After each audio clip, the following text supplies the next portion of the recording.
Mirembe Mario ojjudde enneema Mukama ali naawe.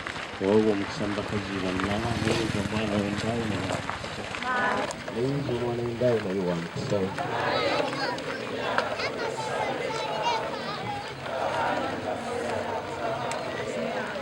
Mirembe Maria ojjudde enneema. Ebikumi n'ebikumi by'abalamazi b'eyiye e Bugoma ku kifo ekimanyiddwa nga Mapeera we bajjuukirira abamisani Father Laudio Mapeera ne Bro.Amansi. Wano nno we basookera nga baleese eddiini ya Mukama waffe Yesu Kristo ng'ennaku z'omwezi 15 mwezi ogwokubiri 1879. Ekifo kino abamisani we basookera ddala okulinnya ekigere kyabwe kyasooka mu Buganda. Oluvannyuma lw'eryato mwe baali basaabalira okuggyamu ekituli. Awo ne bagoba wano e Bugoma ewamanyiddwa ng'ewa Mapeera ne baweebwa eryato eddala eryabongerayo okutuuka e Kigungu. Mu January wa 1890 Bishop Livinyaake wano we yakuba ekigo ekyokubiri mu Uganda era ne wateekebwawo Father Charatamel nga bwana mukulu ng'ali wamu ne Bro.Amansi ng'ennaku z'omwezi lumu omwezi ogwokuna 1890. Era oluvannyuma lw'okufa kwa bwana mukulu ono wano we yaziikibwa mu 1891. Era nga olunaku luno wano e Bumanje abalamazi okuva e Bule n'Ebweya nga bakulembeddwamu essaza ly'e Masaka bakuŋŋaanira mu kifo kino okujjukira ekyamagero Bro.Amansi ne Mapeera kye baakola mu kitundu kino. Kubanga singa sibo, singa eddiini simanyi ensi eno singa weefaanana.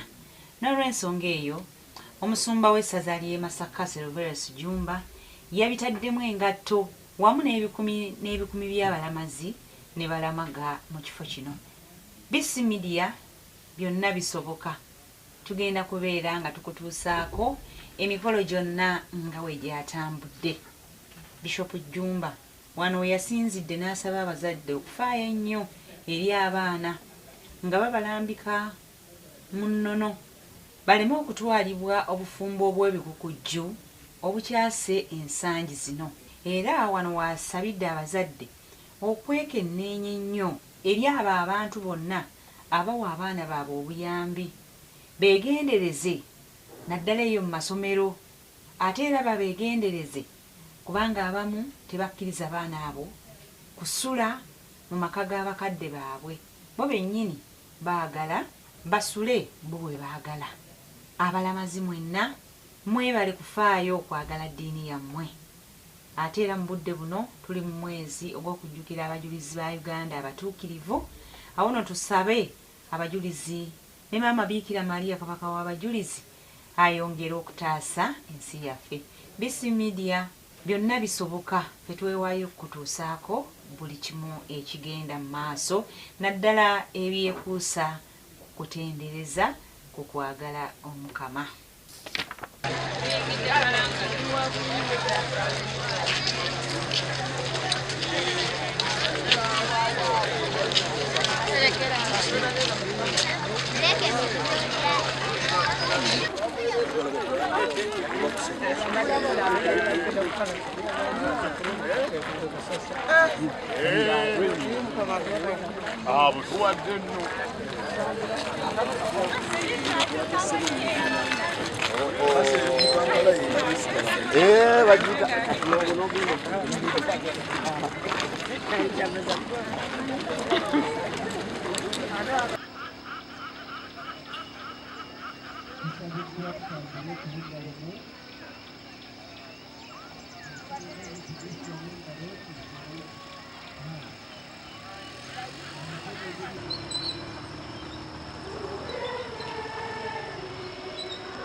Mirembe Maria ojjudde enneema Mukama ali naawe.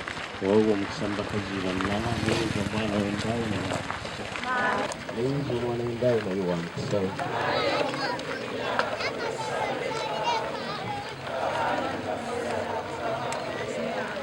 nembe Maria eriraanye ekitukuvu wewali Ssaabasomesa ono. Ssaabasomesa yimirirako bantu bategeere nti oli wano obawuubirako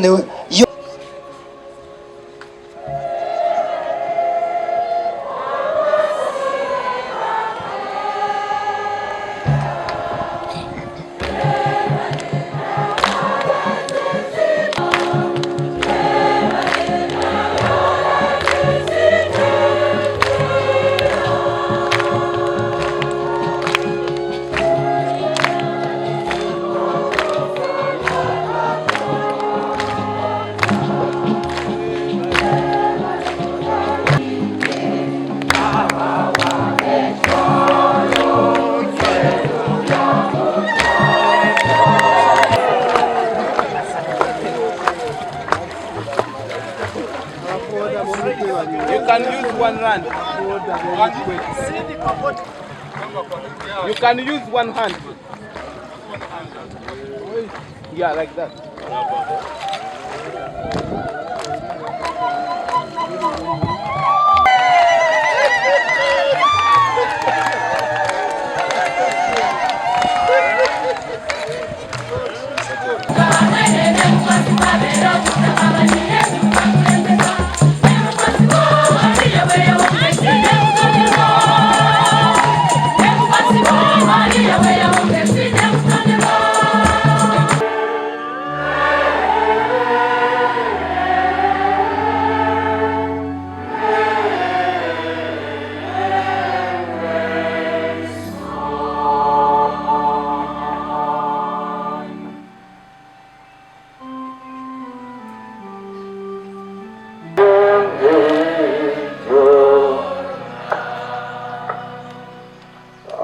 Abalala besikonyeeko akukembanirizzaamu nenga nti omukama abaleese olwaleero ne mubeerawo ne mutabeera ku mpewo.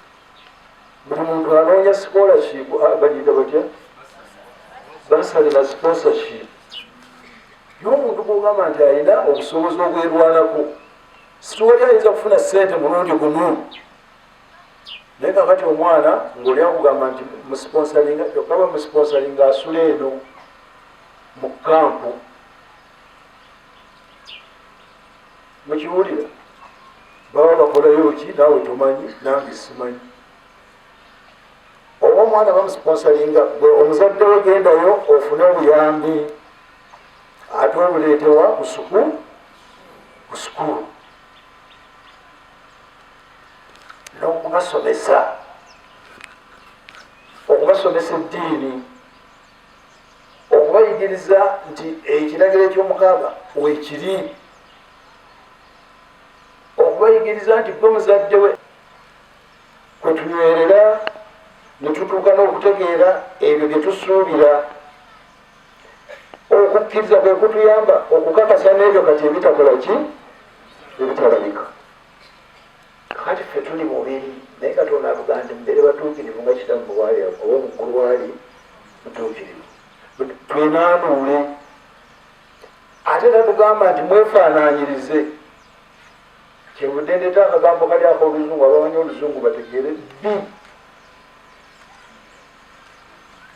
mubeere si oba kimugeegeenya situli ku kyakugeegeenya ate nga byatuwonye ebyo byetuyamba yatuwa okukkiriza ate yatuwa amasaakalamentu okufungiza naye twasabye akakiiko akazimbi kakube pulaani yaawo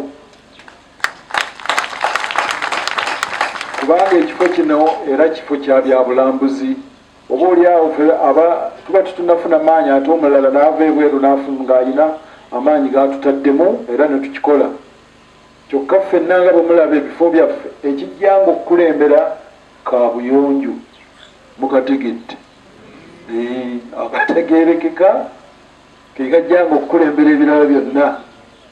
Situjja kuzimbanga kereziya, situjja kuzimba nju z'abakulu okujjako ng'akowe kali ka mu ttaka. Kitanga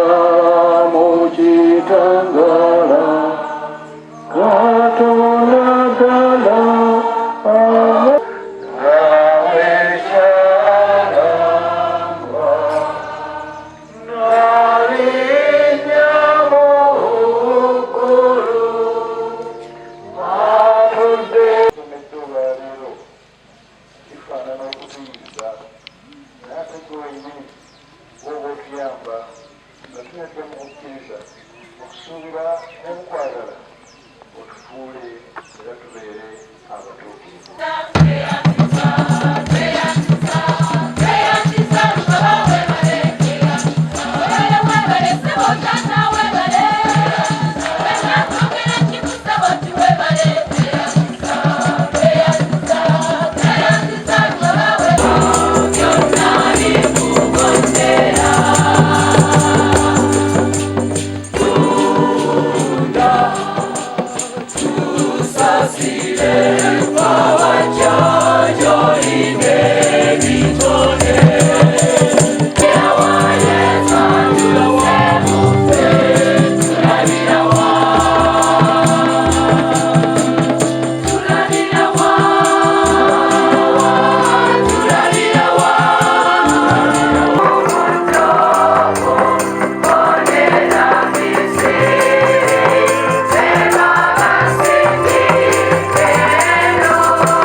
Oyinza otya okulowooza nti essente z'ogenda okufuna, ebyo by'obulimba by'ogenda okufuna, oba amaanyi g'ogenda okufuna oba bya bukulembeze ne weerabira Buganda bwo, ne weerabira Obuganda bwo.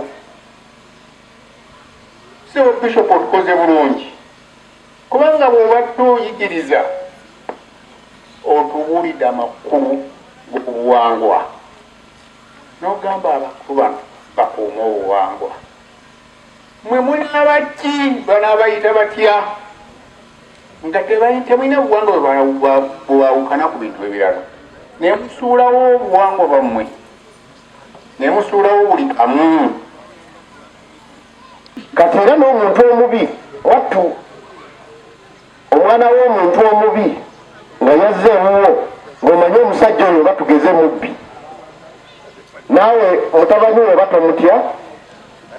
Ate bw'aba Ssaabakristo bw'aba ani obeera owulira emirembe okwogera naye.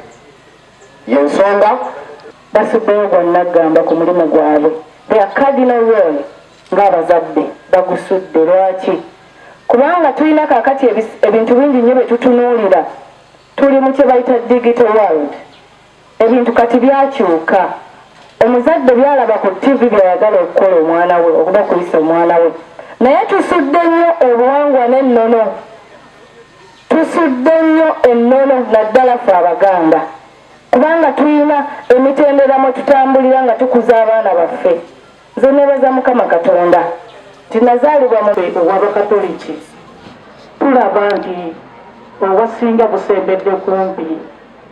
Tusaba okutwongera Paaliisi eyitibwa Bwendero negenda ebijjaabwa, kubanga nga Ssaabakristo mu butuufu oba olukiiko executive ya Bumangi Paaliisi omulimu munene newandibadde nti mwatuwa Bukasa tweyanziza, naye era tukyayisaba obuweereza busembere.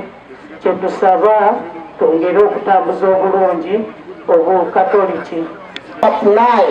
Njogera bino kubanga abamu ababimanyi bali wano. Mbasaba abazadde tubeere beegendereza nga tuwa abaana baffe abo abagambye nti bakisa okusinga ffe abaabazaala, bagenda kubayamba nnyo kubanga ffe tetwesobola. Beera supervisor omulungi, ataaka entulo obulungi ebyo byoyagala, sengejja obulungi ekyo kyoyagala okutuukako. Weebuuze Lulesenku ng'agenda okunyambira ku mwana wange eri ku nkomerera amwagala muki. Nyinza okuba nina mutabani wange